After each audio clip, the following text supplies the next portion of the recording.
పూజ అంటే మనల్ని మనం గౌరవించుకోవడం. తడి వస్త్రం కట్టుకొని పూజ చేయడం మహాపాపం, దోషం. అలా చేయకూడదు. ఏమండి మేము పిజ్జా బర్గర్లు తింటాం, నైవేద్యం పెట్టవచ్చునా అంటూ ఉంటారు ఆధునికులు. పెట్టకూడదు. అసలు నిత్య పూజ ఎలా చేయాలండి? శ్రీ గురుభ్యో నమః. శ్రీరామ జయం. నిత్య పూజలో భగవంతుడిని అర్చించే విధానం ఏమిటి? అలాగే ఆ నిత్య పూజలో భగవంతుడికై వినియోగించేటటువంటి సేవలలో నైవేద్యం అనే ఉపచారాన్ని ఏ విధంగా పూర్తి చేయాలి? రోజువారీగా చేసేటటువంటి పూజల్లో భగవంతుడికి అర్పించేటటువంటి నైవేద్యం ఏమిటి? ఇది ప్రశ్న. అలాగే అసలు నిత్య పూజ ఎలా చేయాలండి? రెండవ ప్రశ్న. అనేకులకు ఆధునిక కాలం, బిజీ లైఫ్, హాస్పిటల్కి వెళ్ళాలి, ఆఫీస్కి వెళ్ళాలి, బడికి వెళ్ళాలి, గుడికి వెళ్ళాలి, ఎవరి పనులు వాళ్ళకు ఉంటాయి. అంతా హడావిడి జీవితం, అపార్ట్మెంట్ సంస్కృతి. ఈ నేపథ్యంలో భగవంతుడిని పట్టించుకునే వాళ్ళు ఎవరు? ఇల్లాలు, లేదా ఏదైనా లెక్క అవసరం అవకాశం ఉంటే యజమాని. పిల్లలు వాళ్ళ మానాన వాళ్ళు వెళుతూ ఉంటారు. ఇటువంటి కుటుంబ నేపథ్యం ఉండే వాతావరణంలో ఇంట్లో ఎవరైనా పెద్దవారు, తాతగారు, బామ్మగారు, మామగారు, అత్తగారు, పిన్నిగారు, బాబాయ్ గారు ఉంటే వాళ్ళు దేవతారాధనరా అంటూ ఉంటారు, హడావిడి అంటూ ఉంటారు వీళ్ళంతా. ఈ క్రమంలో నిత్య పూజ సులభంగా చేసుకోవడం ఎలా అనే రెండో ప్రశ్న కూడా వచ్చేసింది. పూజ అంటే మనల్ని మనం గౌరవించుకోవడం. ఇంటి మొత్తానికి ప్రతీక దేవతాగృహం, ఇంట్లో ఉండే వారి మనస్సుకు ప్రతీక ఆ దేవతాగృహంలో ఉండే అర్చామూర్తి. ఇది లక్షణం. మనం నిత్య పూజ మనకై ఎలా చేసుకుంటున్నామో అంటే దంతధావనం, స్నానాదికాదులు పూర్తి చేసుకోవడం, పరిశుభ్రమైన వస్త్రాలు ధరించడం, తిలకధారణ చేయడం, ఫలహారం సేవించడం, స్వీకరించడం, అల్పాహారాలు, పానీయాలు, కాఫీలు, టీలు, టిఫిన్లు, ఓహో ఆహాలు, కుంభాలు, మేపలు, ఇవన్నీ కూడా చేస్తున్నామే. అలాంటప్పుడు మనందరికీ ప్రతీకగా ఉండేటటువంటి ఆ పూజాగ్రహంలో ఉండేటటువంటి పెరుమాళ్ళు పాపం అమాయకంగా ఉంటాడు, విగ్రహ రూపంలో ఉంటాడు. మనం అరటిపళ్ళు పెట్టినా చూస్తాడు, ద్రాక్ష పళ్ళు పెట్టినా చూస్తాడు, తీసుకోడు సుమా, మళ్ళీ మనకే ఇస్తాడు. ఆఘ్రాణ రూపంలో అంటే వాసన రూపంలో మాత్రమే స్పృశిస్తాడు, మళ్ళీ మనమే తీసుకుంటాం వాటిని. 5 అరటిపళ్ళు పెట్టేసి పరమాత్ముడు ఓడి తినేశాడే, 4 మనకిచ్చాడులే అంటే మన గుండె అయిపోతూ. అలాంటి అమాయకుడైన ఆ పెరుమాళ్ళు సన్నిధానంలో కాసింతసేపు మనస్సును లగ్నం చేయడమే అర్చన, నిత్య పూజ. రోజువారీగా 1440 నిమిషాల కాలం మనకు లభిస్తుంది. 60 నిమిషాలు ఒక గంట కనుకుంటే 24 గంటల కాలంలో 60 నిమిషాలు, కాసింత సమయం ఒక 5 నిమిషాలు.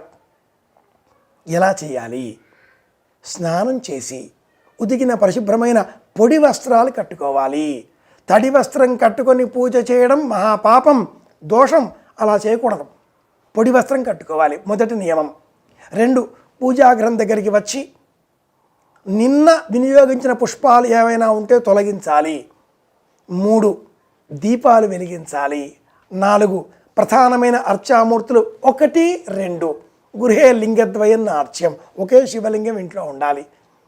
ఆ శివలింగాన్ని వేరే పళ్ళెల్లో ఉంచి ఓం నమః శివాయ 5 సార్లు చెబుతూ కాసింత మంచినీరుతో అభిషేకం చేసి ఆ విగ్రహాన్ని చక్కగా తుడిచి మళ్ళీ వేదిక పైన పెట్టాలి. గంధం, కుంకుమ, అక్షింతలు. ఆ పిదప పళ్ళెల్లో ఏం నైవేద్యం పెట్టాలి? ప్రశ్న.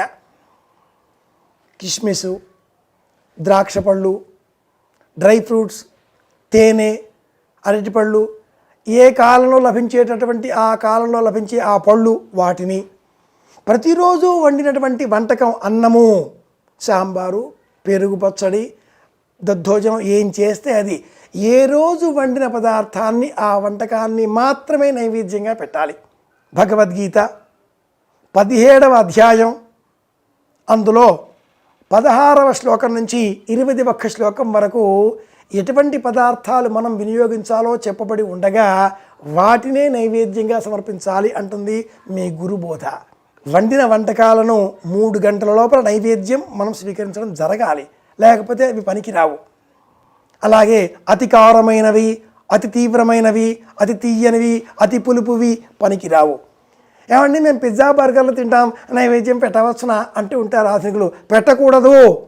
మనలో తమో గుణాన్ని, రాక్షస గుణాన్ని పెంపొందిస్తాయి అవి. శాస్త్రం అంగీకరించదు.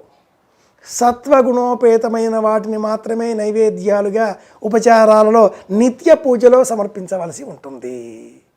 పాలు, అటుకులు, పళ్ళు, సహజంగా ఉడకనటువంటిగా లభించేటటువంటి పళ్ళు వీటిని పెట్టాలి. లేదా ఏ రోజు వండిన అన్నం ఆ రోజు కాసింత నెయ్యి అభికరించి వీటిని నైవేద్యంగా వినియోగించాలి.